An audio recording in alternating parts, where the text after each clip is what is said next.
we don't have Meryl, Nukey, so we're going to start. And Ed, what I will probably do is go right to you, if that's okay, just to welcome everybody. That'd be fantastic. Well, welcome everybody. And can I thank Isabelle for organising this? She's been amazing as our Vice President, and she's doing great work. So thank you, Isabelle. And it's particularly important that we have this event to discuss Black History Month. While Black History Month is now becoming an established part of the calendar, I think it's really important that we're not complacent about it, the importance of it. For me, there are two big things. The first is remembering the huge contribution of Black people to British and global society, whether it's in economy, science, culture, communities. And I think it's hard not to reflect in the UK, thinking about the Windrush generation, the people who helped build our NHS. And I always want to talk about that because I think the British Black community should be very, very proud of what is one of Britain's greatest achievements. But it's not just about celebrating the achievements, it's also about recognising the deep injustices that still exist and that Black people face in this country. And we've seen the horrific things that have happened in America, but we should realise that there are things that are seriously wrong in our own country, and we need to rededicate ourselves to tackling that. There are many things, many reasons why people join the Liberal Democrats. It's not a party political meeting, I should say, but I think we exist to fight for justice, liberty, and equality. And that means we could not be more committed to fighting racism. And we talk about conscious racism, unconscious racism nowadays, quite rightly. We should be fighting both forms, fighting racism wherever we find it. And I think that Black Lives Matter protests, which of course are foremost in our mind when we talk about racial justice at the moment, I think, well, you can interpret them in many reasons. I'm very interested to hear what Christopher and Paul say on this subject. But they absolutely say to political parties, you've got to step up your efforts. And there's been so many reports that have gathered dust and not been implemented, and we just can't allow that to happen. So one thing I've done a little bit of work on is the stop and search powers, and particularly Section 60 stop and search powers, the so-called suspicionless stop and search powers, where if you're a Black person in Britain, you are 47 times more likely to stop than a white person. So I asked Boris Johnson that at PMQs, and wasn't sure if he was totally aware of it. He said he wasn't going to do anything about it. But those are examples, which really we can't allow to stand. Colleagues of mine, Christine Jardine and Vera Hobhouse, have been launching a campaign to end hair discrimination, which has been a big issue from some members of the Black community. As a party, we've committed ourselves to ending the Tories' hostile environment, a whole set of reasons, not least its causal link to the Windrush scandal. We passed a number of policies over the years, most recently a motion at conference, Racial Justice Cannot Wait, which is very broad. It's police and criminal justice, it's workplace, it's schools, it's immigration, it's diversity in public life, and it covers a number of other issues. So I like to think we played up to our game a little bit, but one of the reasons why evenings like tonight are so important, we as a party have to listen a lot more. And I've been talking a lot about the need to listen, and we certainly need to listen to Britain's Black community, because frankly, as a party, we are nowhere near diverse enough. And I think our ability to represent the Black community is just we're not good enough. I don't think we've earned the respect and the merit to properly represent Britain's Black community yet. But I'm determined we put that right. We must elect a Black Lib Dem MP. And not just one. We want to have many more MPs and many Black Lib MPs and councillors and members and council leaders throughout the party. And so we've got to be restless in our need to turn our own party's performance around, not just in what we say, but in what we do ourselves within our own party. So events like this could not be more important. So I'm going to shut up because this is not about me. It's about our wonderful speakers and listening to the audience and their questions. So Isabella, thank you for organising this event. Thank you for all your work as Vice President, especially on improving diversity. So I think I put it back to you, Isabel. Thank you so much, Ed. It's a delight to have you here, and I know how packed your diary is, but I know behind the scenes how much of a priority you made tonight. So we all appreciate you being here and your wise words. Thank you so much for that. And for the chat that you engaged in before we started. It's lovely, you know, it's nice to see a politician on a human level. So thank you for that. We have Baroness Meryl Hussein Eche with us, and we're really honoured. She's our equality spokesperson in the House of Lords. So Meryl, would you like to say a few words and introduce everybody here? And I understand that you're labelled as me, so to be clear, this is the real Isabel, okay? No, I don't know why. I think I clicked on and it's don't corrected. worry, you've just been turned into yourself, so that's fantastic. I'm back to my own identity. You are. But over to you, Meryl. Thank you very much, Isabel. And first of all, I apologise. I'm slightly late. I had trouble logging in. Network problems, so I've had to use my iPad instead of my laptop. It's a great privilege to introduce this evening, and I've just caught the tail end of Ed Davies' contribution, which was as ever excellent, and set out some very clear issues that we're all grappling with, I think, and parliamentarians are trying to highlight. And certainly, in my perspective, we're trying to highlight these big issues, and I think I can't remember a Black History Month which has been quite as important as this one, and where a lot of issues have crystallised and come to the fore, culminating in this Black History Month. And of course, there have been detractors, people that don't support this kind of work. But I've been impressed by just how much is going on, how much activity is taking place, and in the backdrop of some of the things that have been probably said, with Black Lives Matter, George Floyd, race equality, kind of the commission that's been set up by this government, instead of implementing, as I think Ed was mentioning, the plethora of other reviews that have taken place over a number of years. We've got yet another commission. Also about education, ensuring the education curriculum covers the history of this country and why Black people, Black and other minority ethnic people are in this country and how we came to be here. I think there's a lot of work to be done, and we're certainly been pushing for that. There have been questions in the House of Lords about this. Lord Simon Woolley, who many of you will know, who founded Operation Black Vote, is a crossbench peer, and he's been doing a lot of work. We've worked together on this, on some of these issues as well. But it always comes down to things like statues, doesn't it? Which are symbolic, but it's not about statues. It's about the history, the culture, and why we're here, and how racism is still endemic in our society, sadly. So these are issues, big issues, that we're going to hear from and touch on some of the issues tonight.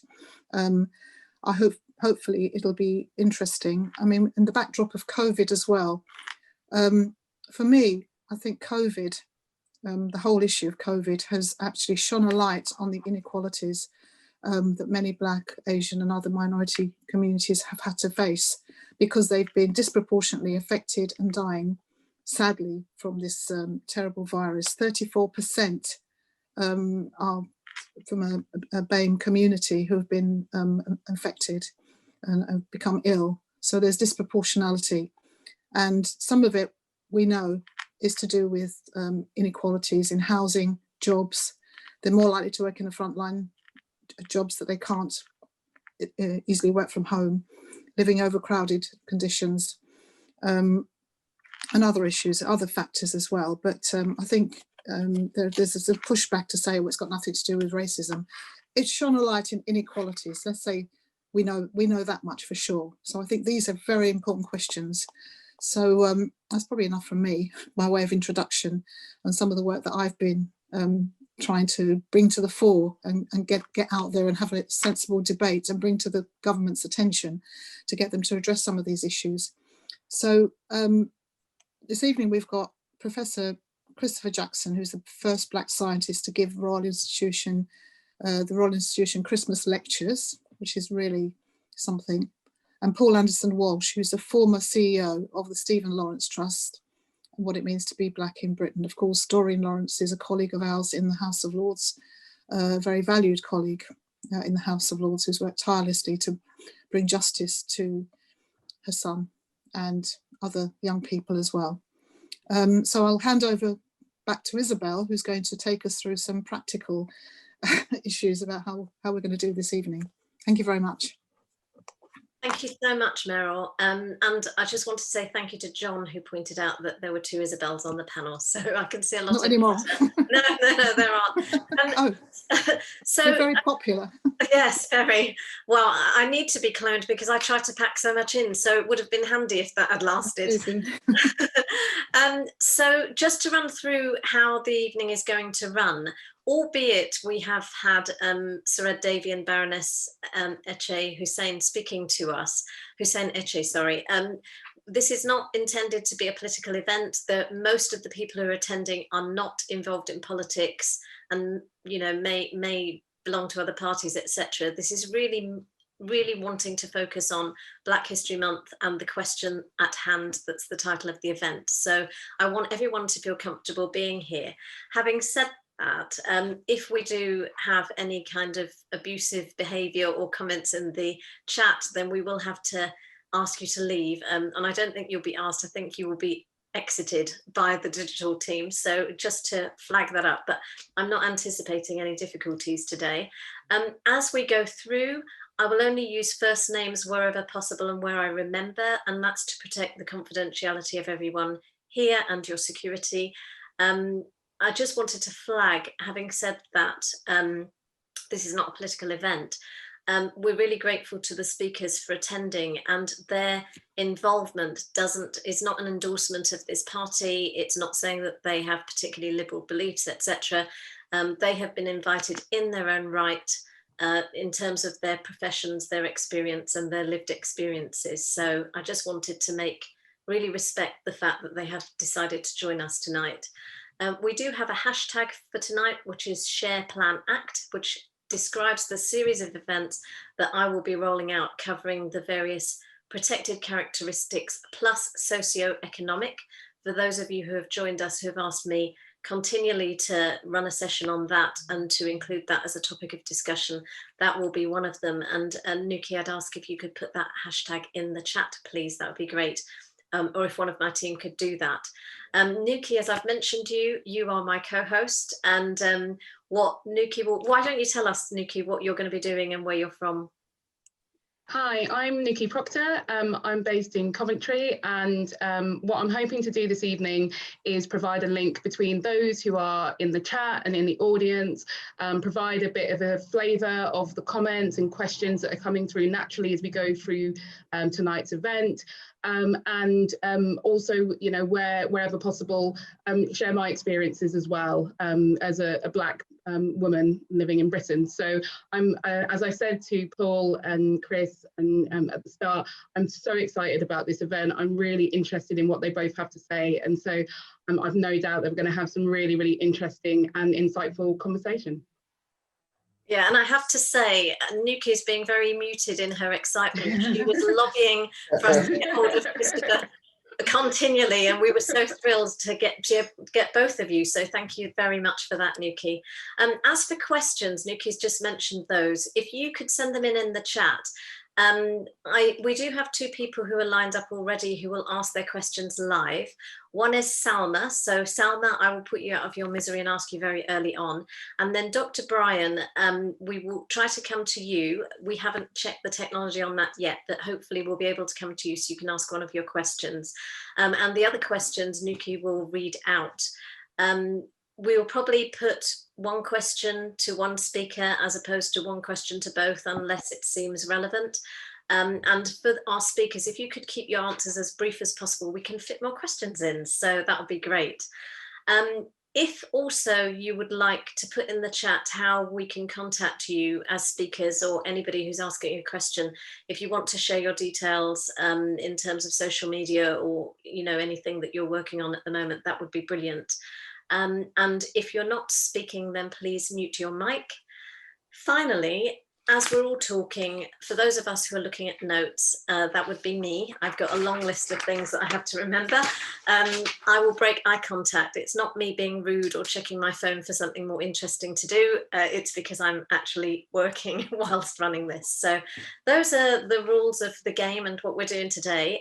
So what I will do now is hand over to Paul, please, if you could just introduce yourself and tell us a little bit about why you think you've been invited tonight. Well, firstly, I'm not sure why I've been invited, but I'm delighted that I have. I suspect the answer to that is because in my world, I am the co-founder of something called the Centre for Inclusive Leadership. And we are very, very concerned about how you create environments in which everybody can be their best selves on their own terms and do their best work. And it's clear that we've been involved in this work for a long time. I have a whole interest in social justice anyway, but it's been fascinating since the death of George Floyd, how we have seen in our world something that amounts to sort of panic buying of unconscious bias programs and any other things that we can do to sort of put a guilt-laden plaster over something, say, oh, look at us, we've done something good. And I think this is a very interesting problem, because what I want to talk about is, I want to talk about, rather than this knee-jerk reaction, I want to be thinking in a very reflective way about what it would mean for us to come together to create an inclusive society, one in which it's not simply that we value diversity, but one in which we know how to get value from diversity, because we know and we are wedded to managing one another's inclusion. Thanks so much for that, Paul. Chris, we've already mentioned why you're here, from much lobbying from Nukey. So can you tell us a bit more about yourself? Because I know you're famous for giving the Royal Institution lectures this Christmas, but you've won so many awards, so please do share. Yeah, no, my name's Chris Jackson. I am a geoscientist currently based at Imperial College in London, moving to Manchester early next year. Yeah, why have I been invited to come and talk here? I guess I work in academia, and there is massive underrepresentation of Black people in academia, starting at quite a low level in terms of undergraduate intake, but then it kind of declines as you go through to professorial level. So to be a professor at Imperial College as a Black British person is kind of, I'm a bit of a statistical oddity. I don't for a moment think I'm deserving of that position, but we are where we are. And so with that position, there's obvious questions that are asked of me of how does that happen when in many other aspects of society presently, Black people face a plethora of challenges. And so hopefully through this event tonight, I think it's kind of useless to try and kind of find out what the magic potion was that allowed me to get where I am and then just kind of give a little bit to all the Black people around the country, because I don't think it's like that. I think there's so many systemic issues. I think that's what's keeping the majority back from fully achieving their potential. So my sort of odd pathway is not really a kind of useful one to look at. But I have, by having that position at the university and by having opportunities like the Christmas lectures, I do get a bit of a platform to then kind of advocate on behalf of Black British people everywhere. And another thing I'd like to talk about tonight is intersectionality as well. I'm working class. My parents were immigrants. I'm first generation university attendee. My parents were both nurses. So I want to kind of talk about that as well, about how we can find strength in numbers and in shared realization of the challenges we face. Wow, that would be fantastic. And if I don't actually ask you a direct question on that, then please do add it in, weave it into your answers, please, Chris. I'm hoping that we can go to Salma next. She's going to ask the first question. And I just wanted to put her out of her misery by being able to ask the question and then disappear. So Alex, I just wanted to give a shout out to Alex, by the way, who has worked so incredibly hard. He does our digital work at HQ, and I cannot tell you how hard and the kind of levels of perfection that he has given to this. So I really want to applaud him now and not at the end when everybody leaves. So thank you, Alex. Salma, would you like to go ahead and ask your question? And afterwards in the chat, you can put your social media tags so that people can contact you, because you have a very interesting background. But go ahead with your question. Thanks, Isabelle. I hope you can all hear me. Good evening. Good evening. And thanks for inviting me to ask a question. My name is Salma Zulfikar. I'm the founder and director of Art Connects, which is a project to promote diversity and equality, empower women, and stop hate from spreading in communities. So over the past few years, I've been working with migrants and refugees and ethnic minorities to change the narrative. So my question basically is, you know, we've been seeing throughout COVID, you know, I've been working throughout COVID, offering my workshops online, and we've seen a complete change, you know, of representation of Black people, which is fantastic, you know, long overdue. But how long, you know, do we think this is going to last, and how do we ensure that Black people are represented in an equal way beyond 2020? You know, my fear, having worked with ethnic minorities and minorities for the past 15, 20 years, not only in the UK, but all around the world, is that this is just going to end, you know, at the end of this year when people are consumed with COVID. So how can we hold organizations accountable, you know, and what sort of support are the Lib Dems also going to give to that?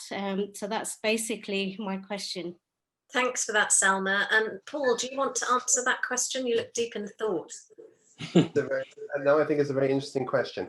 And I work in the corporate sector, so my clients are the sort of people that you would recognize and buy your stuff from and hope they know how to manage your money, because otherwise the economy is going to fall over. So I work in with the financial institutions and with the big organizations in the world. And so it's very interesting. The question's interesting. I think, Salma, that something very significant has happened. And I actually think, and very firmly believe this, that with the combination of Floyd and COVID, and I actually think there's a whole environmental climate piece to overlay on that, but let me just deal with Floyd and COVID. I think there's been this moment of quantum entanglement, and we've reached a very interesting place. And here's what I would say is different. And because I work in C-suites and talk to all these senior people in organizations, here's the thing I would say to you is different. I think that in my working life, it has been very common for me to have white people listen to us. I think that's been absolutely something that has been true. But I think what's happened with this crisis, I think the crisis has essentially done something quite extraordinary, which is essentially pierced the surface level consciousness and touched white people, who are the people who hold the power, at their level of human-heartedness. And I think once you touch someone at the level of their human-heartedness, they don't just listen to you, they are starting to listen as you. And the moment when you start listening as someone, something very different happens. Because one thing that's interesting about this society is, whilst I think we're all kind of clear about the idea of, we kind of get the idea of unfair, fair inequality, we can understand that conceptually. But what we don't do very well with is we don't do very well with injustice and unfairness. And I think what's become apparent to people in power, even in C-suites in glass buildings in Canary Wharf, what's become apparent to these people is that the outcomes, the lived experience of Black people in this country is simply unjust. And that unfairness, I think, has triggered a response that is very different to any response I've ever seen before. And I think there is now something of an interesting coming together where from the top of organizations, there's the first time I've really seen a steer towards this. And there is also this kind of grassroots driven element of it. And they're coming together in a very hopeful way. So I am one of these people, and I'm not, I don't think, a naive optimist. I'm one of these people that actually believes that this is the time that we will see that we've reached a tipping point with this agenda. And I think it's super important that if we want to see this sustain, that it's not simply a matter of us saying, right, now we've kind of triggered your white angst and your white guilt. We triggered all of that. No, I think we've got to make a cogent case that explains why diversity, inclusion, and belonging are morally right, socially desirable, and economically intelligent, and by the way, critical for your organization. And I think that if this happens, and I think it is happening, we as individuals learn how to manage our inclusion. Our organizations learn how to develop their manager populations, so as who are the load bearing all in this. And the organizations will look at their kind of ecosystems, which I think they will. I think we're going to see a shift in a positive way. And it only takes a few of them to break, it only takes a few early adopters. Some of the big organizations that are putting real corporate wallet behind this, real corporate wallet, all the virtue signalers will all fall away. But you were going to find a core of people that actually do believe this is business critical. And I think that's gathering.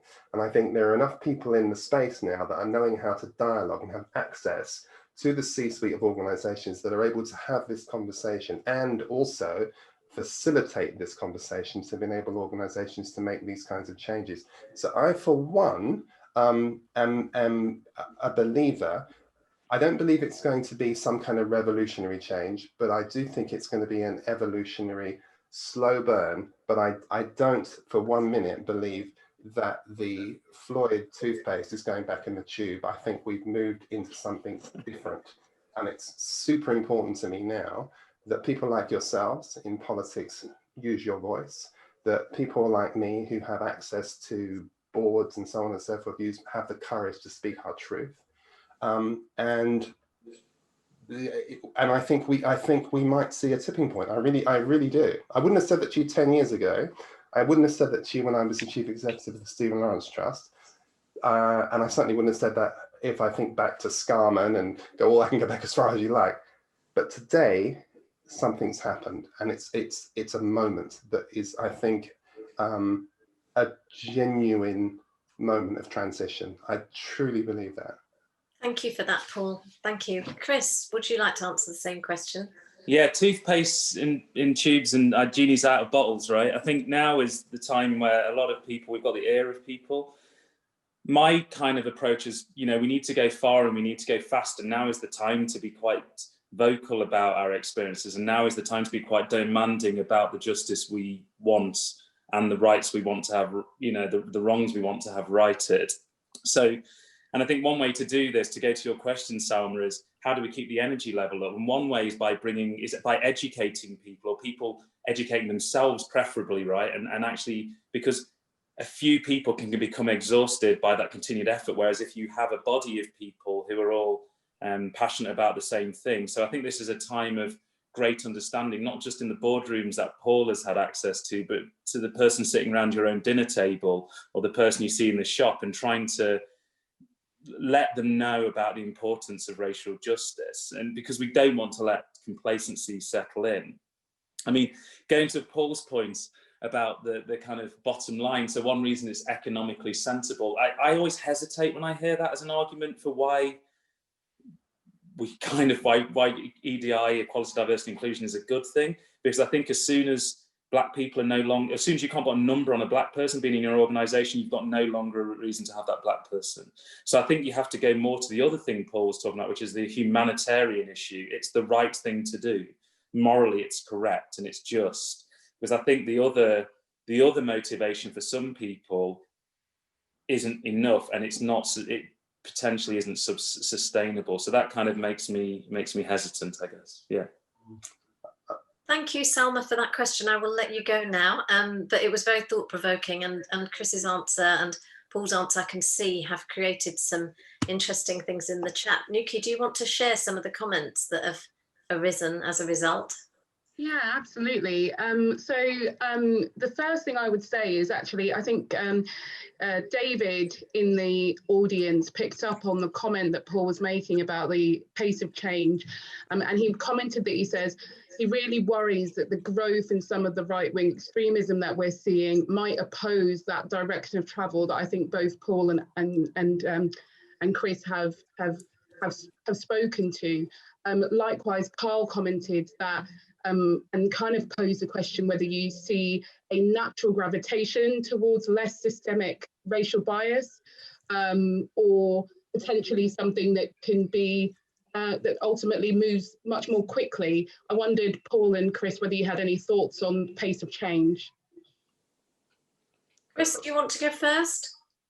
Yeah, I'll just say one thing. It's, the rise of the right, or the right's always been there, right? So I don't like the term the rise of the right, but, the emboldenment of the right by the fact that our political leaders think it's okay to say certain things and treat people in a certain way, and that sort of endorses that attitude. I'm not sure how we get those people on board, and I'm not sure if it's worth it, because I think spending your energy trying to convince somebody who may have racial, it might be just racist, it's hard to convince them, and you can't be the best black person to try and convince them, because it will never be enough, because it's something more kind of poorly defined as to why they have a distrust or a direct dislike of you as a black person individually, or the black race in general. So I think that's just the brief comment I'll make, is I'd rather put my energy into things that lift up black people and give them the opportunities, and have a nibble at the people who try and stop that. But I just think trying to convince them otherwise is tricky. I don't know what Paul thinks. Yeah, and listen, I think there's a very big difference between the consciously racist and the unconsciously racist. I mean, I think that was the very nice point that Ed made at the beginning, and I think that that's an entirely different argument, because the consciously racist will require some sort of an epiphany. Whereas the unconsciously racist require a raised level of awareness. And I think that's why I think the human-heartedness thing is so important, because once you begin to address this conversation from the point of human-heartedness, it's a very different thing to awaken to. I think the pace issue is interesting, because I think pace, when you're talking here about change, and the thing about pace is that people move through change at different and individual speeds. So I think what I would say to you is that, as far as this agenda for the, and by the way, we have to be very careful about where we set this conversation up, because the way we've set the conversation up so far is that we essentially have criminalized white middle-class, middle-aged men. And that's deeply problematic, because that's not what this agenda is about. And I think the difficulty with when you present the diversity agenda and you're talking about numerical diversity, it doesn't matter whether it's race or gender or whatever else it is. As Upton Sinclair rather cutely pointed out in Al Gore's book, The Inconvenient Truth, it's very difficult to understand something when your income depends on you not understanding it. So it's truly difficult for me to understand the notion of diversity if my position, my power, and my place depends on me not understanding it, because there's only 12 seats in this boardroom, and so basically what you're saying is one of us has got to go, and that's a complicated conversation. So I think that the way to deal with this conversation, if you want to understand that there's a difference between intellectual assent and emotional readiness, is you have to get the conversation away from a conversation about diversity, which is potentially troublesome and potentially fuels slightly different conversations, and keep the conversation where it's meant to be, which is about inclusion. And diversity is always perceived in people's minds about being some of them, whereas the inclusion conversation is about the sum of us. And the sum of us conversation is a rich conversation, because the sum of us includes white middle-class, middle-aged men, because they are part of the sum of us. And if we miss that, I think we miss the potential magic of this. So so there's my point on pace. I think the only one thing I would say about the right, and I'm totally with Chris, when I was 15 years of age, I was having to hide under cars running away from the National Front. So there's nothing to tell me about the rise of the right. That unfortunately, there are some things that are with us almost perennially. But the interesting thing is, I think, particularly if we stay with Floyd for a moment and we look to the American narrative, I do think what is interesting to me is I think that it's such a parody when you look at the American political scene, that I think that, forgive me for saying this, but that the current president is serving as a rather helpful pantomime villain for this point, because actually it's so ludicrous, the presentation he's making. Even if you don't necessarily, even if you're not sympathetic to what we're saying, that obviously can't be right. And so it actually leads you to a quite interesting situation. So I don't mind that kind of polarity, actually, because I find that in a way quite helpful, because it at least means I can't possibly identify with that. So potentially I'll be interested to a more sober, intelligent conversation with someone other than that.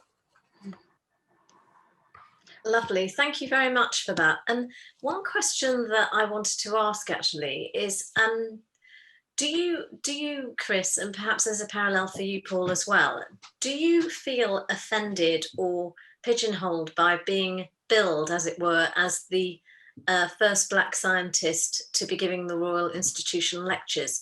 Do you ever want to be defined just as a brilliant geologist without the reference to your race? Yeah, of course, but that's probably going to be in 100 years' time, maybe, right? Because there was a lot of discussion about this. The fact I'm Black is is an important thing to talk about. There was a lot of people, and there's some comments in the chat about, if we keep highlighting each other's superficial differences, then we'll never be cohesive. But actually, I think we need to see, they're not superficial. They're not superficial because they present manifest barriers, and they generate problematic behaviors in others. So they're not superficial, and we need to understand them so that we can, better kind of, I guess, understand the challenges being faced by those racial minorities. So the fact I'm Black in terms of the Christmas lectures, it allows you then to explore why I'm the first Black person in 180 something years. And the reason is, simply put, racism. There has clearly been Black people qualified to give the Christmas lectures in the last 185 years. They've not been given, and there wasn't a woman who gave the Christmas lectures until 1996. And there clearly was qualified women to do it. So there's clearly something in the structures and the ways in which we were assessing who was worthy of giving one of these lectures, which was discriminating against those two groups, let's say. And going to Paul's point, maybe now it's more in the consciousness that we need to be more thoughtful, we need to be more open-minded, and maybe we're getting people in positions of power now who are like that, and therefore will select people from outside of their classic sort of demographic band.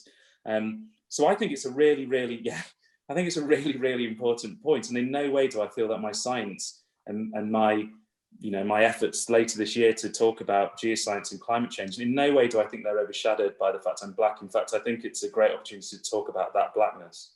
Wow, thank you for that. Paul, what would your response to that be? I think it's a matter of intonation. So I think if Chris is the first Black scientist to give a lecture at the Christmas lectures, that's one thing. I think if he's the first Black scientist, I think it depends what you mean by how you use the language. So it's all, to me, it's all in the tone. It could be a microaggression, or it could be another way of actually saying this is a breakthrough. So it's about, in my mind, it's about the intonation. It's about what does that mean to you? And I think that we could mean very different things to different people. So when I hear Chris is the first Black person to give that lecture, I celebrate that. So that for me is a matter of celebration.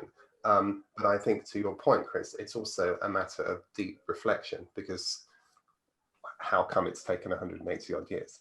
So that I think that's interesting. But it's about the tone, I think. And I do worry, I must be honest, I do get a little bit anxious about the idea of being the first to anything, because suddenly you now become the representative Black person. And I think that puts a lot of pressure, and I don't think that's reasonable. So I think the idea that that you're the first Black person to do this, so you're the first Black football manager, or Black this, that, and the other.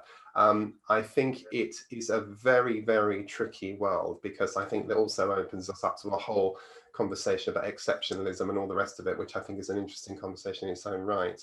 But my final point on that, Isabelle, was I had the privilege of addressing a women's conference, and we're talking about Black women through Black History Month. And I said, so the only thing I want to say about this is that would like us to just ask ourselves a question, is that why are we insistent on abstracting everything the way we do? Why do you have to define someone as a Black woman? I have 3 daughters and 3 grandchildren, and they are women who happen to be Black. So I want them to be identified as being women. But the reality is that's not what you're first seeing when my children come to you. The first thing you're seeing is their Blackness. And I'm sad about that, because that is not a good place to be. The first thing I want to see is that Chris is a professor, or that's what I want to see. The fact that he's Black is interesting. Yeah, thank you for that.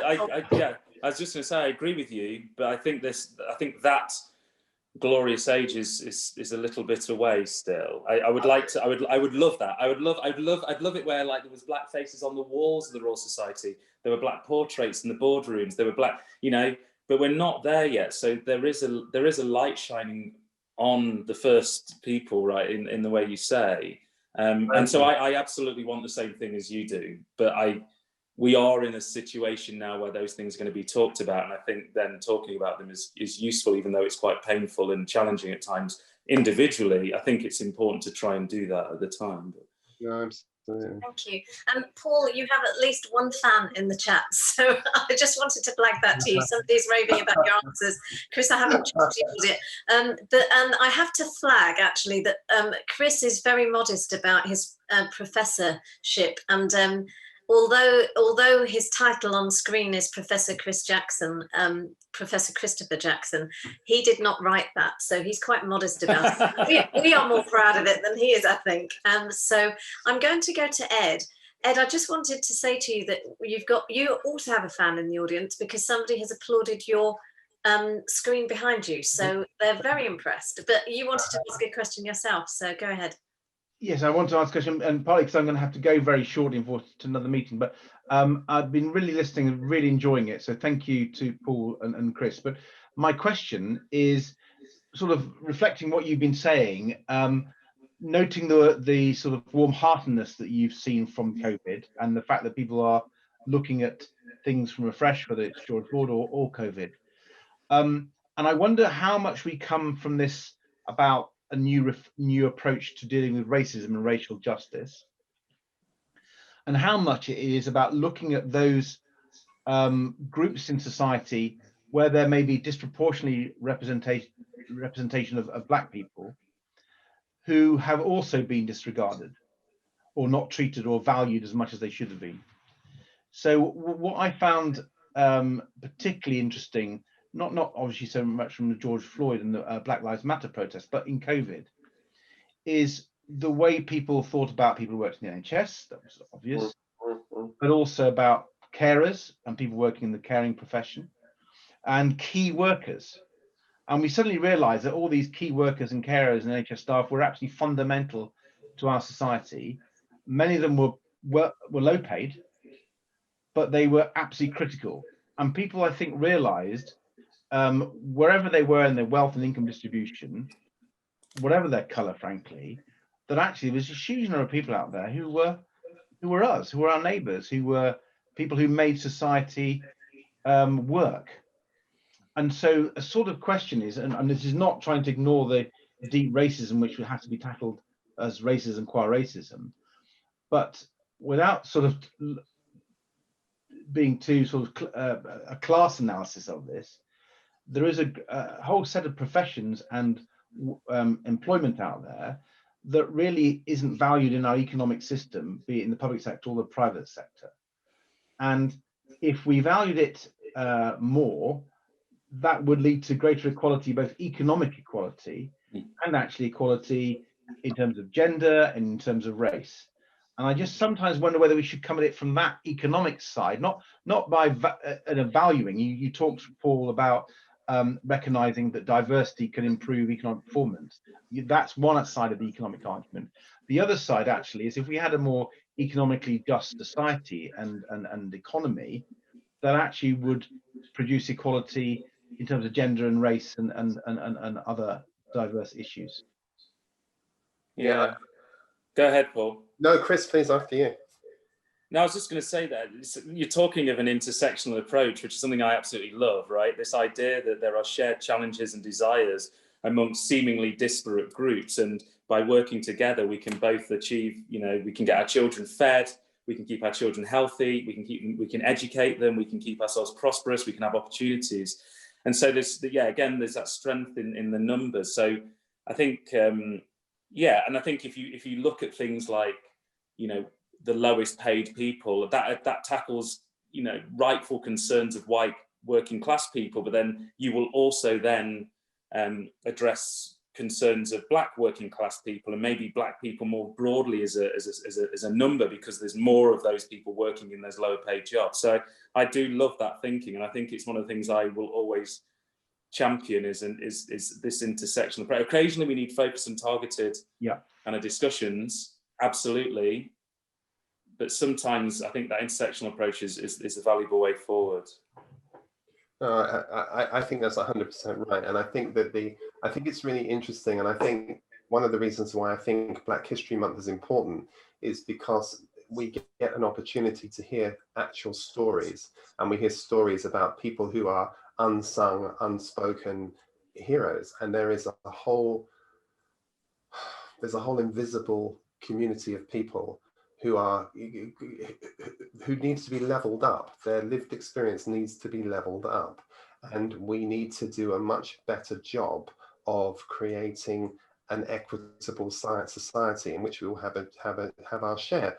And I appreciate this isn't a political meeting, but our society is not currently set up in that way. It's set up for the elites. It's not a system that is set up to recognize a kind of egalitarian world in which we value people for who they are.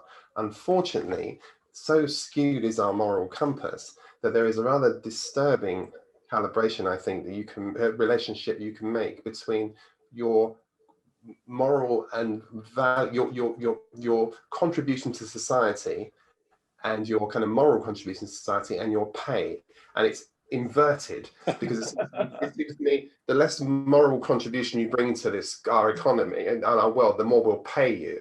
But if you're a nurse or a doctor or a cleaner or something, we somehow just are not interested in that. So it's a bizarre idea to me that we've inverted this axis. Is really very bizarre. And I think that I think what's happened in COVID, and I think COVID is a really good example of this, is that COVID has kind of almost, a silver lining from COVID is it's leveled the playing field. And suddenly what we've realized is we're actually all in this together. And even when we're in it together, my people still do worse. and I think that's what's caused people to say, oh, hold on just a second, that is really a serious problem, isn't it? And I think that's what's so interesting to me, that there isn't, you don't have that kind of Waitrose insulation and that, drop off private parking insulation, but you don't have that. But this is something that impacts us all, and yet we can see that the systemic injustice is profoundly true in health inequality. It's you're the geologist, it's profoundly true in environment. So if I look at climate and the issue of environment and racial injustice as it relates to the environment, it's extraordinary. And you've already surfaced for us the issue about for just stop and search statistics, for example, about structural injustice. And I think there's an awakening in this country of people who are not like us have suddenly, oh, Ed, you're doing a good job, and you stay with that. The people who are not like us, and I'm having a moment where I'm reminded of Robert Kelly on the BBC, and I know that's not going to happen. I know you're going to rise above that. But I think we're seeing a moment which is interesting to me, which is that I think hitherto previously comfortable white people are suddenly becoming uncomfortable because they are beginning to understand what it means to not be white. They might not yet understand what it means to be black, but they are understanding something about the privilege of what it means to be white. But there's also another conversation in there, because white working class people there is something about injustice that needs to be borne in mind, that injustice isn't just about the color of your parents' skin, it's also about the color of your parents' money. So there is a issue about injustice for white left behind kids. It's a massive, massive problem that we need to make sure we get alive to. Wow. I almost feel like I don't need to be here, Paul and Chris, because you've got such a fantastic rapport, and with Ed too. Ed, thank you so much for the question. It's lovely to know. I was talking about you being very human, and it's lovely to know that you have to struggle with keeping your children out of the office while you're meeting.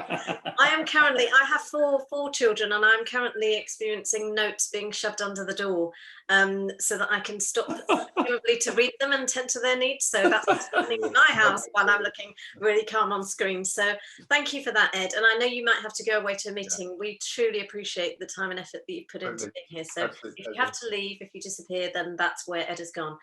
Nukey, I would love it if you could possibly share a couple of comments that have been made about what the speakers have said, and then share a question. That would be fantastic. Yeah, absolutely. And I think there were so many comments that kind of came through that touched upon elements of both of your answers. And I think intersectionality and how there are layers to our identity really has come through very strongly from the chat. So, for example, Dan commented that he teaches A-level geology in this city college in Birmingham. And he has students who often ask if they'll be welcome when they go to places. Thankfully, they usually are. He basically said they're so excited to see Chris give the Christmas lecture this year, and they see as someone to aspire to be. In addition to that, Katie commented, she said she was really happy to hear Chris mention about intersectionality in his opening comments. She says that she's currently working in learning support for disabled students and has previously worked in higher education in an equality and diversity role. The multitude of barriers that Black students face is concerning. And when it comes to disabled students, he sees very few Black students accessing disabled students allowance via student finance, and therefore the correct learning support to enable students to get the most from their degrees and achieve well. And then Joe very recently commented that Paul Anderson-Walsh is right. Equality and fairness, which Brits like to believe we believe in, have nothing to do with economic rewards. It's about human rights fundamentally. So as you can see, kind of a broad range of questions that have come in, but in particular, I wanted to pick a question that we've had from, bear with me. There we go. I wanted to pick up on a question that we've had from Richard, because we very lightly touched on the incidence of COVID-19 in the Black community, in the Asian community. And I guess I wanted your thoughts on, especially because it has been very recently in the news in terms of the report from the Commission, on what you think that may stem from, or how that impacted potentially how you look at British society. I'll stop there. And maybe we'll go to, I think we went to Chris first last, so we'll go to Paul first in this instance. Great. Richard's question, I assume, is pointing at the Public Health England report. And I think the reality is laid bare for us, that the pandemic has demonstrated for us that there is a disproportionate impact on the Black community. It's as simple as that. And I think what we know is, and I just think this is now writ large for us, is that in the matter of health inequality, as with structural inequality, as with environmental inequality, what we know is that Black people's life chances are significantly reduced, because they are a combination of all sorts of different issues, like poorer socioeconomic circumstances and so forth, and they lead to poorer health outcomes. And it's just a reality. I read a fascinating statistic from in a London statistic in the London borough of Barnet. Let me just give you, for instance, if you live in Hampstead Garden suburbs versus living in Burnt Oak, if you live in Burnt Oak in the same borough, you will have a 7-year less life expectancy than the person that lives in Hampstead Garden suburb. How is that even possible in the same London borough? Because this is exactly what this report is telling us. So I think that I simply think that the point is that this is only given us data for what we've got a quantitative way now of measuring something we qualitatively knew. But here are the numbers, and I don't know really what to say about that other than to say, yeah, we know. Thanks. Yeah, I don't really have much to add to that. I mean, you can agitate about how we relate to each other, and there's some chat in the you know, there's some discussion in the chat about this as well that I'm following along with on the side. But, you know, when you've got statistics like that, it's not surprising that Black people are agitated and are scared that they're going to live potentially less time than white people. They're probably, you know, there's some studies showing that, depending on, you know, if Black babies are born and looked after by Black caregivers in the first kind of period of their lives, they've got a higher chance, you know, the child mortality rate is less. So there's like some very, very troubling things out there for Black people, which we don't then need to debate about. That's just a terrible situation, you know, and people have a right to not have to live with that and want things to change. Totally. Can I move on to a personal question to both of you? We've had this question that was sent in advance, so thank you to all of those who have done that. We really appreciate that because it just gives us time to plan. So this is a personal question, and it's this. What is it that's played the biggest role in how you've grown to see yourself as a Black person in Britain from youth to adulthood? So it might not necessarily be the biggest thing, but what would you say has really shaped and influenced that journey? Paul, you're smiling. Does it come to you immediately, that thought? Yeah, it does come to me immediately. The thing that has played the biggest role in shaping how I've grown to see myself as a Black person is that I was raised as a white child. So that's why that is significant for me, because and you're wondering what on earth is going on. I was a child born in the period of time where we had in our windows of our houses no Blacks, no dogs, and no Irish. And I'm of mixed heritage. And the reality for children in my generation was, if you were a mixed race person, you were one of the dogs that the Blacks and the Irish had. And nobody knew quite what to do with us. So they just warehoused us in orphanages. And they were able to often ship us out to various different foster homes to be looked after. And I was raised by a white foster family in leafy Surrey, benefited from kind of honorary white privilege. And it wasn't until my foster parents died that I was then shipped to a North London orphanage that I found out that Black privilege actually didn't apply. White privilege didn't actually apply to me for a reason I was about to find out. That came as something as a shock to me. And in all candor, I can tell you, and it doesn't make me very proud to say it, but this is my story, and this is how I came to it. I arrived in a North London orphanage in 1970. I shall never forget it. It was the 31st of July, and I was greeted by a Trinidadian nun who welcomed me into the orphanage, and I sort of had a little look around for a while, stayed there for a bit, and all the children were out, and then they finally all came back from doing what we used to do in the orphanage, which I probably shouldn't tell you about. And they all arrived back, and I kind of looked at these kids. Oh my goodness gracious me! And I went after dinner to go and see the nun, the Trinidadian nun who'd welcomed me, and sat her down and asked if I could have a conversation with her. And she said, yes. What would you like to talk about? And I was 10 years old, and I said to her, I don't mean to be disrespectful, but I don't really think I'm going to be able to stay here. And she sort of looked at me as if, you know, you are such a completely stateless human being. You have no idea why are you talking to me like this? And she said, and leaning in, trying to encourage me, she said, what do you think the problem's going to be? And I said to her, I don't think I'm going to be able to live with all these Black people, to be honest. And she said to me, she sort of looked very wisely. It's a lovely. And she said to me, I think it's going to be okay. And I said, why do you think that? And she said, well, because your father's Black.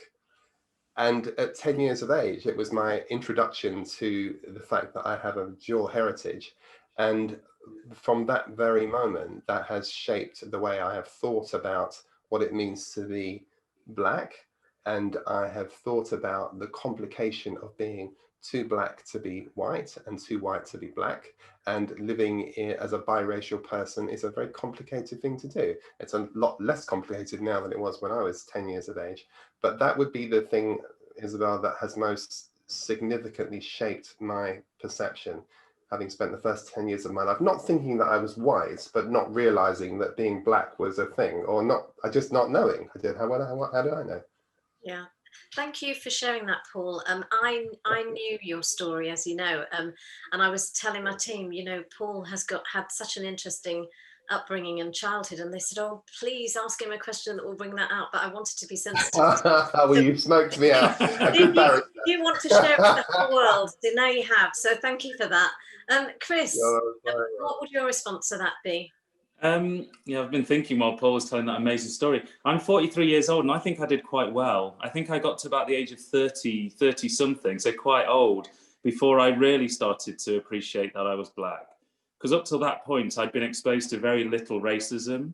I'd been accepted in a very white industrial city in the East Midlands by our local friends, families, the school. You know, I had a fairly standard upbringing. Jamaican mum, St. Vincent, or Vincentian dad. And so I did quite well, went to university, you know, kind of got on with it, went to work in industry, went into academia. And I think it started to click for me about 10 years ago or so when, you know, if you win an award, like I think you said, use the word exceptionalism. And suddenly when more and more people start saying to you, you're the only person like this, or you're the only person like that. And up to that point, honest to God, I hadn't even really thought about it. I'd just been so busy just getting on with looking at rocks and hanging out with my mates, and running and cycling my bike, and you know, hanging out with my wife and kids. I'd not really, and that's just, you know, and if you imagine my curve of understanding my blackness, it's been climbing through my 30s. In the last year, it's been going on a vertical trajectory now. Of course, you know, it's been horrific, really. Because up to that point, it wasn't like it's just in my world in academia and geoscience, there just aren't any of the black people. And I rock climb, you know, I do rock climbing and I do road cycling. You don't see any black road cyclists or black rock climbers. So my whole world was inhabited by white people. And then when you start to realize, again, going to another point Paul made, this, you know, related to the exceptionalism point is, suddenly then there's a burden that comes down on you, because suddenly when everybody starts saying you've done this the first, or you kind of think, oh my God, you know, I much preferred it when, in a way, and this is terrible, you're like, I much preferred it almost when I had like the white cloak of academia on, you know, and the white cloak of having educated myself into the middle classes.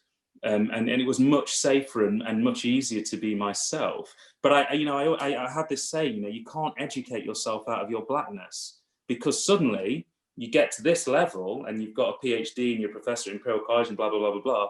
And then suddenly there's racist incidents because all people just see is the color of your skin, and they don't look around in your pockets for the certificates that you got for your degrees, right? So I think now I'm just hypersensitive to that because of that. So for me, it wasn't almost, you know, a special one-off event like Paul described. It's more just been a creeping sense of unease, to be quite honest. And, you know, it's been super tough in the last 9 months, as it has for everybody. But like in the last 9 months, it's felt really bad. And then the last like month, it's felt really, really bad recently, I think, because maybe, you know, aspects of being the first and trying to like fight for lots of different things just takes a lot of time and effort away from things you love, like your work and family and friends. Yeah, absolutely. I'm so glad that you mentioned that you liked playing with rocks when you were younger, and that it's now led to this amazing success. Because I have 3 sons who regularly bring rocks into our house, usually covered in mud. So I now have hopes for them. So yeah, you've inspired me. And I'll show you this. This is you know, we even have rocks as our like heat mats in our kitchen table. So I would far prefer them than the things that my sons bring in, believe me. Nukey had a question, follow-up question in relation to white privilege. Nukey, would you like to go ahead and ask that, please? And while you prepare yourself, I just wanted to say my thanks to you, because you put so much effort into this, Nukey, and I know that you had quite an investment in it because you are such a fan of Chris, but you have done brilliant work in doing this, and you're doing a fantastic job of co-chairing. So I appreciate everything that you do. But go ahead and ask your question. I almost feel like I need to explain a little bit in terms of where that fandom has kind of come from. But I have to say that my dad is a lecturer as well. And when I was younger, he would take very resistant young girls to sit down and watch the Christmas lectures. And so it does have, you know, I remember being very young and watching it. And I think that the opportunity, like you say, at Christmas, there will be young girls like me who may watch, and will see women, and and that representation ultimately is incredibly important. And I'll also comment, Paul, your story, it is incredible. I think Isabelle slightly underplayed it, because I think that but the responses that you've given to that question demonstrate the diversity of experience that there is even within people who are within the Black community. We're not a homogenous group. We do not have the same exact lives. And the fact that you can both answer that question in such different ways, I think is very indicative of that. So I'll get on to the question.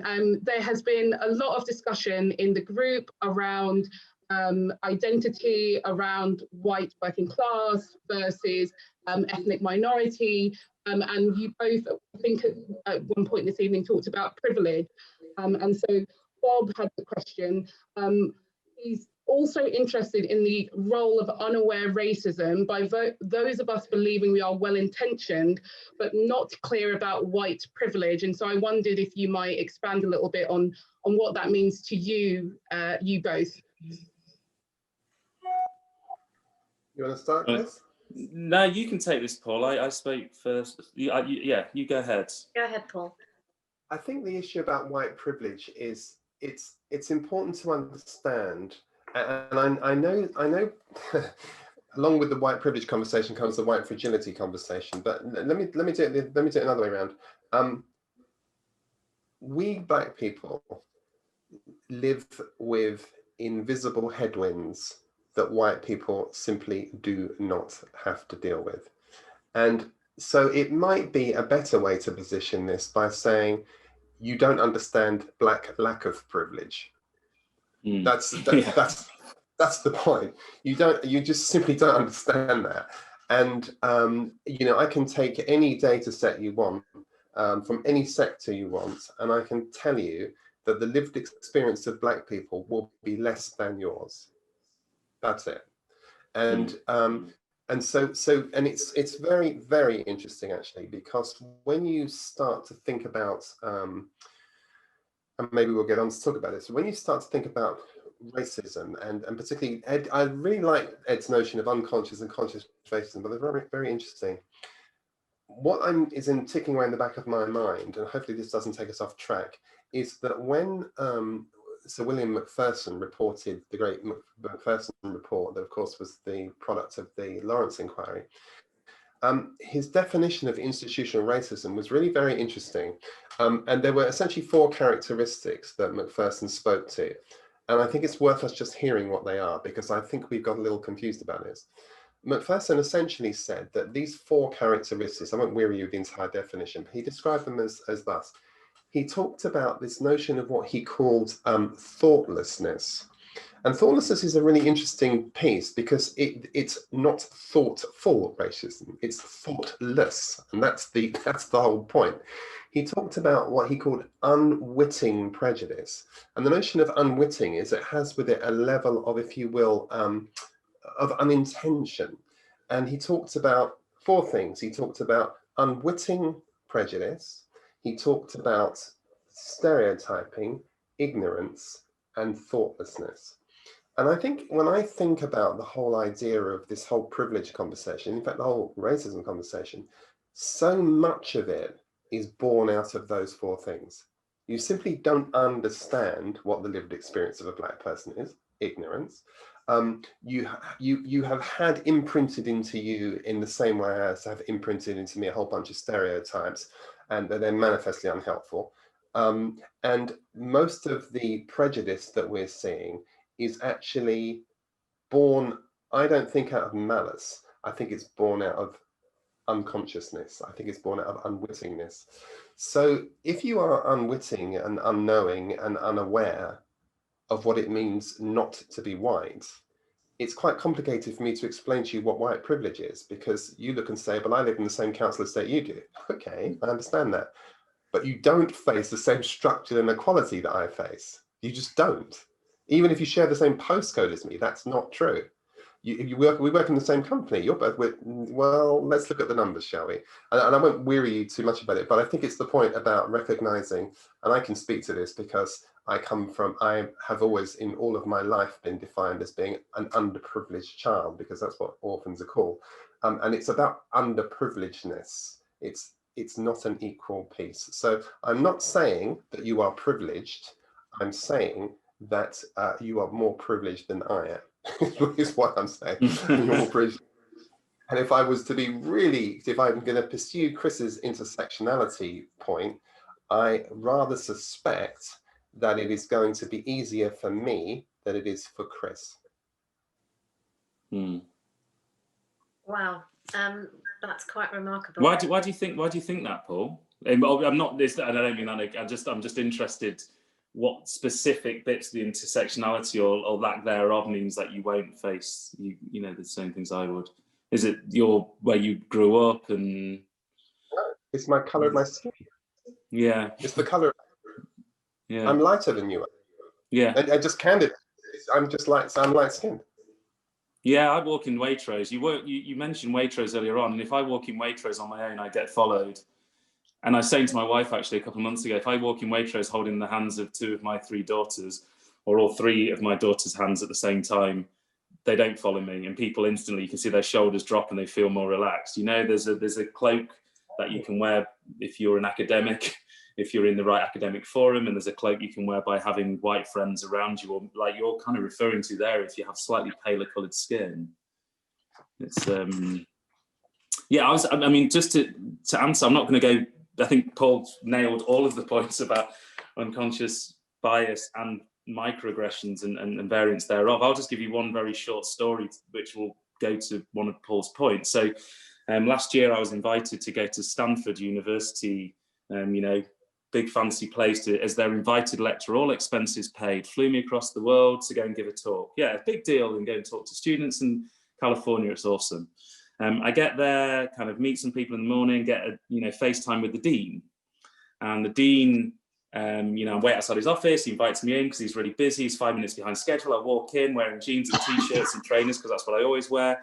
And I take a seat, and he looks at me. I'm the invited lecturer, and he goes, "Oh, hi, sorry, Chris, I'm running a bit behind schedule." And anyway, you'll hear about the PhD position, are you? And I was like, I could have loads of fun with this. And because I'm trying to be a better person, I didn't. And I was like, "Oh, no, I'm here. I'm Chris Jackson from Imperial College. I'm here to give the talk today." And he was like mortified, right? And he was like, "Oh my God, I've had this busy morning."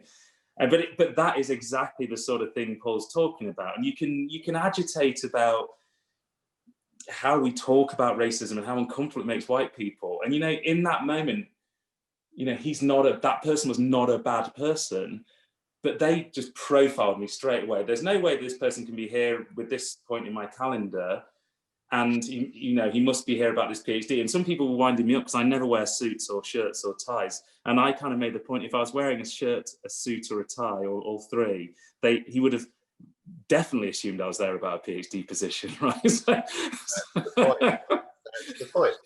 Because as a black person, you'd be going above and beyond. There's no way as a black person, if you wanted something from a white person, you would turn up in any kind of manifestation which wasn't as white as you could be. Feet off the table, nice and polite. Yes, ma'am. Yes, sir. Nodding at the right point. So, and that's just one story of, this notion that you can't educate yourself out of blackness, because, he was a fellow academic who works in the same field as me. And even because, and the only reason that happened is because he'd never met me. He'd sort of read my papers, but he'd never met me. And so his assumption from like 20 years before, when he was reading my papers, was that I was going to look like something else. So there you go. That's kind of an example of that type of thing. Thank you for sharing those personal experiences. And I want to thank the people who have sent in videos sharing their personal experiences. And Paul and Chris, I mentioned that we would try to show one of those videos. And yeah, a lot of people did. And what I would say to people is, if you could continue sending them in, that would be fantastic, because what I'm really keen to do as a result of this series that we're running, it's called Share, Plan and Act. And actually, none of us have time to sit down just chatting about these things. Talking is very important.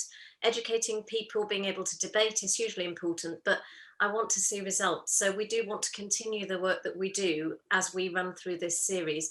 So please send your videos in, and thank you to those who have done that. If you don't want to be on camera or publicly known, or you're just camera shy, then you can send a script in. So what we're about to try is a first for our party. We're going to stream a video. So Alex, I'll give you a 3-second countdown. And if it doesn't work, I've been told to pull the plug, and then Nukey will read out a script that was sent in. So this is just a sample of what you can do. This is to the audience. And gentlemen, I'd love it if you could comment as a result of what you hear Shara saying in about 3 seconds time, hopefully. My name is Shara. I'm 29. I'm a financial planning administrator for Brew and Dolphin. I'm of mixed heritage. My mum's from the Caribbean and my dad was Dutch. Being black in the UK means feeling scared because of the colour of your skin. Knowing that there's people who would and could do harmful things to you just because you look different, just because you have a different skin colour to them, just because you come from a different place. Being black in the UK is having a hypersensitive awareness of people around you, knowing that the actions that you take, the way you speak, the way you dress, the way you move, is always constantly being judged as something wrong, as something that people hate. When we received these videos, and this is just a sample of what we've seen, we were very, very sobered by this. And, you know, Nukey, I'm sure you can agree, even though this is your lived experience as well, it's just shocking to hear it expressed in that way. So what's your immediate reaction to that, Chris? Yeah, I have a lot of recognition. You know, I can recognize a lot of what's being said there. That, you know, I made the story about going into a supermarket. There is a hyper awareness of the fact that, you know, you walk into a shop, there's, you know, there's already a profile that you're more likely to commit some sort of crime, therefore you're worthy of closer attention by a member of shop security. You know, fearful of physical violence as well as a man, especially, you know, if you're out drinking and partying and, you know, you're at uni doing, you know, there is a concern there that you will be picked upon simply because of the colour of your skin.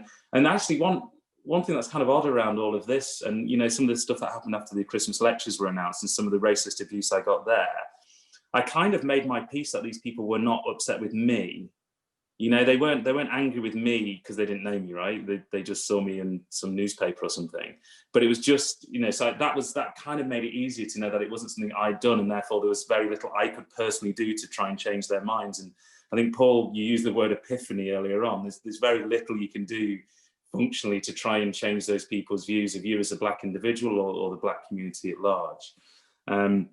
So yeah, lots of recognition with what they're saying, what, you know, with what she was saying there. Yeah.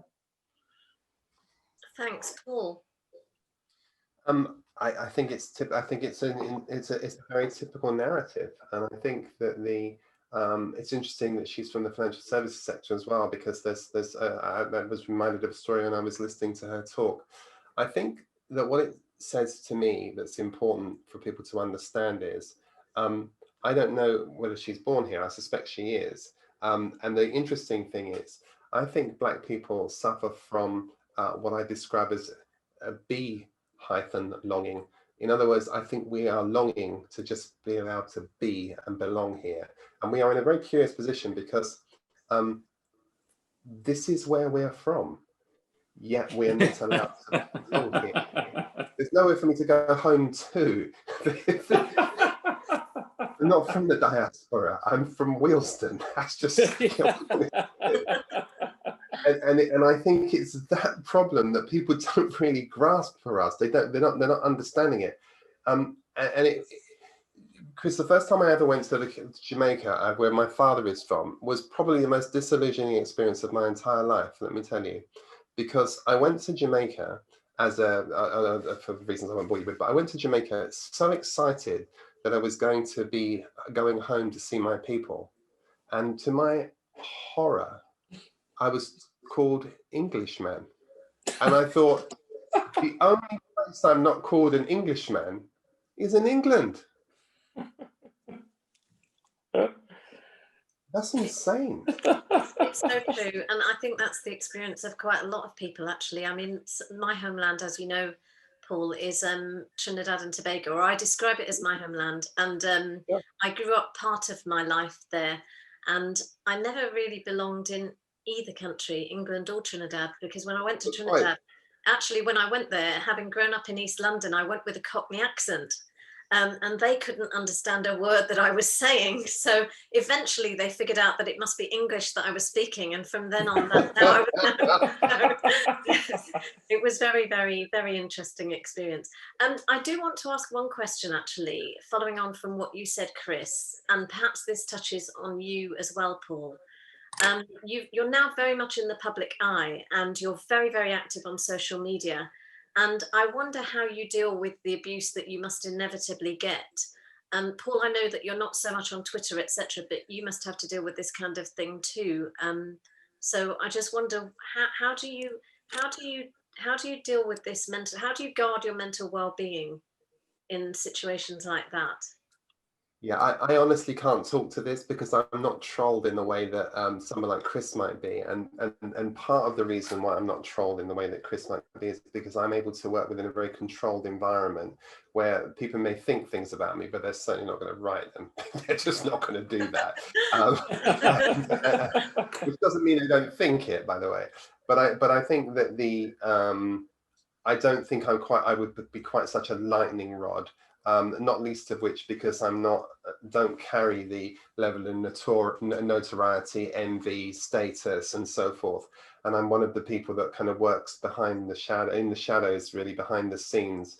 So I really couldn't speak to it other than to say that it hurts my soul when I think about people like, for example, Marcus Rashford, for instance, who's been doing this amazing work, and the vitriol and the abuse, and you just think, what is wrong with you? So I would, I by the way, joined Nukey, and I'm fanboy now with Chris, so I'm just wanting to hear what Chris would say about it. Yeah, and I can testify to the fact that you live in the shadows, Paul, because out of the many tens or hundreds of Paul Walshes on Twitter, we couldn't figure out which one you were. So I'm not there. Yes. I'm not there. I've no interest in it. It's a sewer. No interest in it. Well, It's just apologies to Paul Walsh, CEO, in that case, because we've been tagging him in everything. He's not interested. You can find me on LinkedIn, where I tend to find it's rather more discerning and more civilized people that are on LinkedIn. It's actually properly moderated. But I'd be fascinated to know what Chris would say about this, because I have lots of famous black friends, and it's very painful for them. Yeah, I'll say I guess two or three things. Firstly, to the point of why Twitter. A lot of people do say it's a sewer and it's a hell site, but actually Twitter, if you curate it well, is actually a place for marginalised people to find great strength and allyship.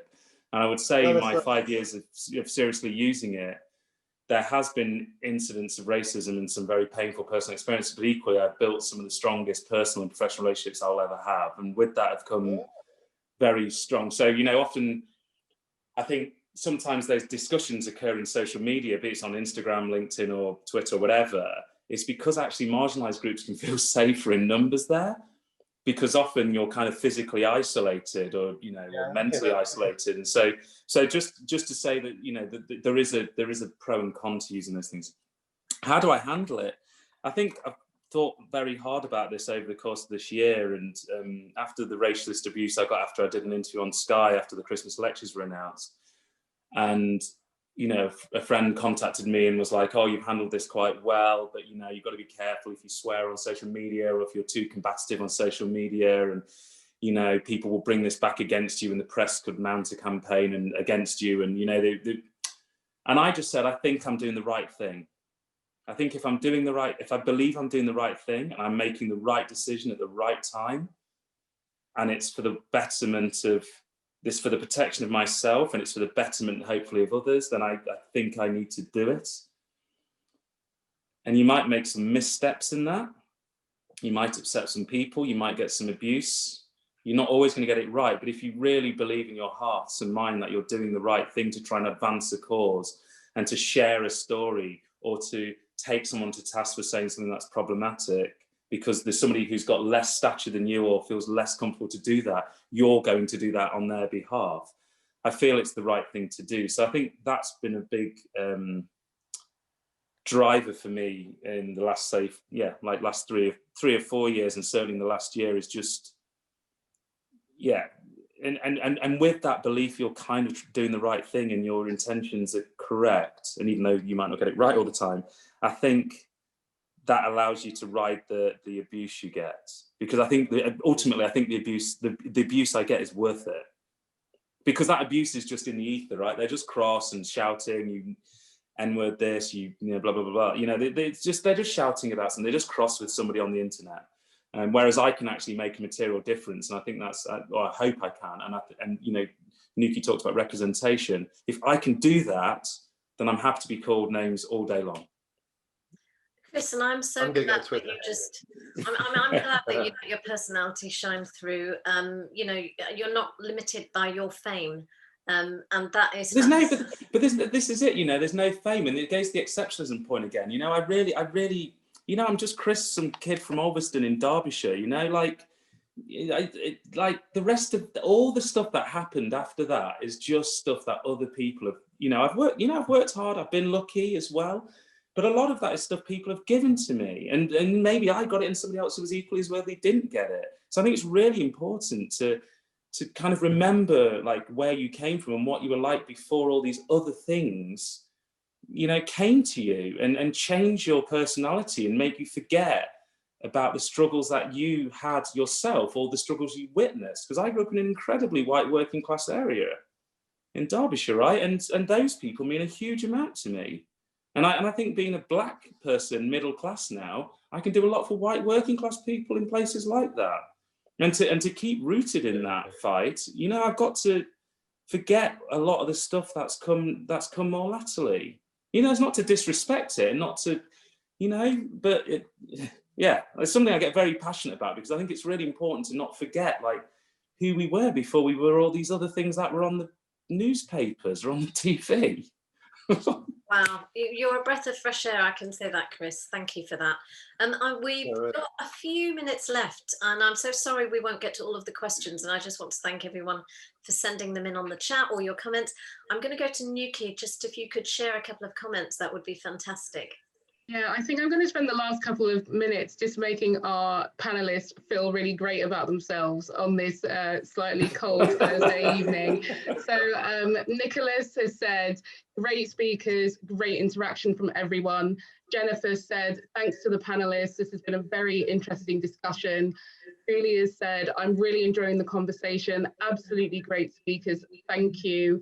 And then a couple a couple of slightly more kind of sobering thoughts, but I think it's so important that we don't that we take these forward and we think and reflect on these conversations later. So Liz says, you know, completely, at one point she said it's very difficult not to be political when you think about the impact of policies that we're seeing on people nowadays.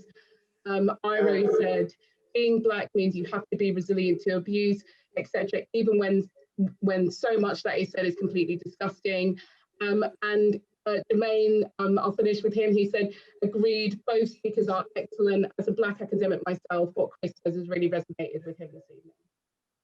Thanks for that, Nukey. And Jermaine is on my team. I know John is chatting, and Simran is there as well, Kevin too. They are all on my team, and I just want to say thank you to everyone who planned this. Behind the scenes, there's a very humble group of people who back me up in my work, and they never want the spotlight, and I'm always trying to drag them into it.